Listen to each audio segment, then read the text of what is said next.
Welcome to sweet and treat and bake with me. চলো আজকে একটা সুন্দর কেক বানাই। তো এই সুন্দর কেকটা একটা ছোট্ট কিউটেস্ট আমার একটা কাস্টমারের জন্য। এটা ছিল একটা চকলেট মুজ কেক, আর এই চকলেট কেক বেসটা কিন্তু আমি আগেই রেডি করিয়ে দিয়েছিলাম। তোমাদের আগে কয়েকবার আমি চকলেট বেস করার ভিডিও দিয়েছি, তো তোমরা চাইলে সেটা দেখে নিতে পারো। আর আজকে চকলেট মুজটা আমি বানিয়ে নিইনি, বরং আজকে একটু অন্যভাবে দেখাচ্ছি। এর আগের ভিডিওতে মুজের ভিডিও দেখানোই আছে কেমন করে বানিয়েছি।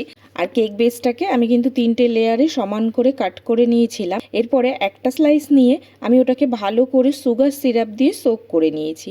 নিয়ে এরপরে ফার্স্ট লেয়ারে দিয়েছি হুইপিং ক্রিম দিয়ে। এটা কিন্তু ডার্ক চকলেট গানাশ, আর গানাশের ভিডিও তোমরা দেখতে চাইলে আমার চ্যানেলেই আছে, দেখতে পাবে। এরপরে চলে যাবে সেকেন্ড লেয়ার। তো সেকেন্ড লেয়ারটা এই যে এটাও ভালো করে সুগার সিরাপ দিয়েই কিন্তু সোক করে নিলাম। আর তোমরা চাইলে এই সোকিংটা তোমরা কফি দিয়েও করতে পারো। এরপরে সাইডগুলোকে ভালো করে ফিল করে নেবো আমি হুইপিং ক্রিম দিয়ে, যাতে গ্যাপটা না থাকে। আর তারপরে আবার কিন্তু সেকেন্ড লেয়ারে সেম ক্রিম যাবে আর যাবে গানাশ। তো এইভাবে সেকেন্ড লেয়ারটাও আমার কিন্তু কমপ্লিট করা হয়ে গেল। তারপরে যাবে থার্ড লেয়ার।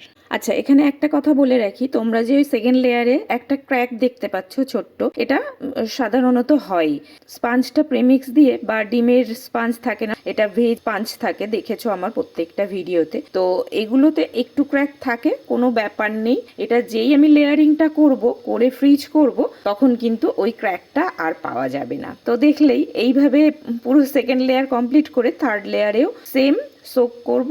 তারপরে যাবে কিন্তু ক্রিম। তো এখানে ক্রিমটা ওপরের লেয়ারে যদি তোমরা অনেকটা ডেকোরেশন থাকে ক্রিমের, তাহলে কিন্তু ক্রিম একদমই কম দেবে। আর এই যে আমার আজকে যেহেতু ক্রিমের কাজ খুব বেশি নেই, সেই জন্য ওপরের লেয়ারটা আমি একটু বেশি করেই ক্রাম কোটটা দিলাম। এরপরে কেকের সাইডে সুন্দর করে স্মুথ করে সমান করে নেব, ফ্রিজে রাখবো। ওপরে সমান করে স্মুথ করে নেব যাতে আমার ফিনিশিংটা খুব ভালো আসে। আর এরপরে আমার কেকটার ডেলিভারি ছিল একটু দূরে, সেই জন্য আমি কেক বেসে গানাশ দিয়ে দিয়েছি। তোমরা কাছাকাছি ডেলিভারি থাকলে হুইপিং ক্রিম দিয়ে নিতে পারো, যাতে কেকটা বেস থেকে না সরে যায়। তো এরপরে বেসের সাইডগুলোকে সুন্দর করে পরিষ্কার করে নেব, নিয়ে টার্ন টেবিলটাকেও সুন্দর করে ক্লিন করে নেব। আর এই দেখো, এরপরে চলে যাব আমরা কিন্তু ফাইনাল ফিনিশিং। এরপর আমি দিয়ে দিয়েছিলাম ফ্রিজে আধ ঘন্টার জন্য, তারপর ফ্রিজ থেকে বার করে ফাইনাল ফিনিশিংটা করে নেব। এরপর একটা পাইপিং ব্যাগ নিয়ে নিয়েছি, তার মধ্যে নিয়ে নিয়েছি ক্রিম। এই ক্রিমে কিন্তু কোনো রকম এসেন্স বা কালার দিইনি। যদি কোনো যে কালার তোমরা করতে চাও কেকটা অ্যাকর্ডিং সেই কালারেরই ক্রিমটা নেবে। আমার আজকে হোয়াইট কালার করার ইচ্ছা ছিল, তো এখানে আমি ক্রিমটা কিন্তু কোনো কালার নিইনি, অ্যাজ ইট ইজ রেখে দিয়েছি। দেখো ক্রিমটা পুরো চারপাশ থেকে কেকের আর ওপরের সাইডটাতে আমি পাইপিং ব্যাগ দিয়ে চারিদিকে দিয়ে নিলাম। এরপরে একটু স্লিপ করছিল বলে আমি একটা অ্যান্টি স্লিপ প্যাড নিয়ে কেক বেসের নিচে রেখে দিলাম। এরপরে কিন্তু করতে সুবিধা হলো।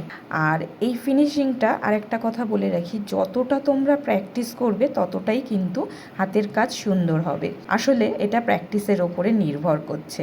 আর আমি বলবো, আমি এখনও প্রো হয়ে যাইনি যে আমার ফিনিশিংটা পুরো একদম শার্প আসে, তবে ওই মাঝে মাঝে করতে করতে তোমাদের চলে আসবে। আমি মোটামুটি করেছি। আর প্যালেট নাইফটাকে বারবার ওই ঠান্ডা জলে চুবিয়ে নিতে হবে, নিয়ে তোমরা স্মুথ করবে। আর দেখো মোটামুটি আমার কিন্তু হয়ে গেছে। আর এরপরে আমি একটু গ্রিন কালার নিয়ে ওই একটু ঘাসের এফেক্ট দিতে চাইছি।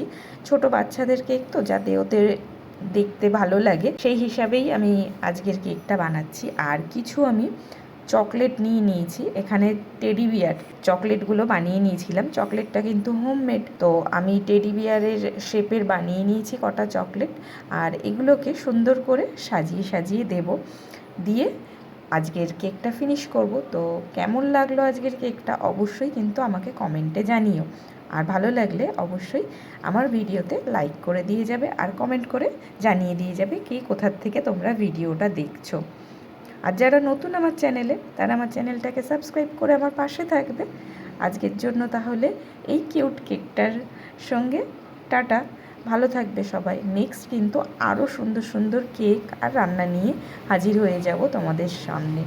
আরেকটা কথা বলি, এই যে সাইডে আমি একটু ফিনিশিংটা দেব, আর এই সাইড ওয়ালগুলো আমি কিন্তু দেখেছো ক্রিমটা অত ভালো করে ফিনিশ করিনি। তার কারণ হলো এটাই, এই যে আমি কিছুটা ওই ওয়েফার চকলেটের যে ওয়েফার স্টিকগুলো থাকে না, সেই স্টিকগুলো দিয়ে চারিদিকটা সুন্দর করে দিয়ে দেবো।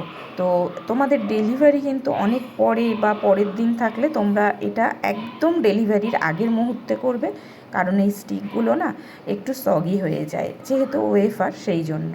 তো তোমরা এরকম ডেকোরেশন করতে চাইলে একদম ডেলিভারির আগে করে দেবে। আর কেকটার ফাইনাল লুক এটাই, কেমন হয়েছে অবশ্যই জানিও।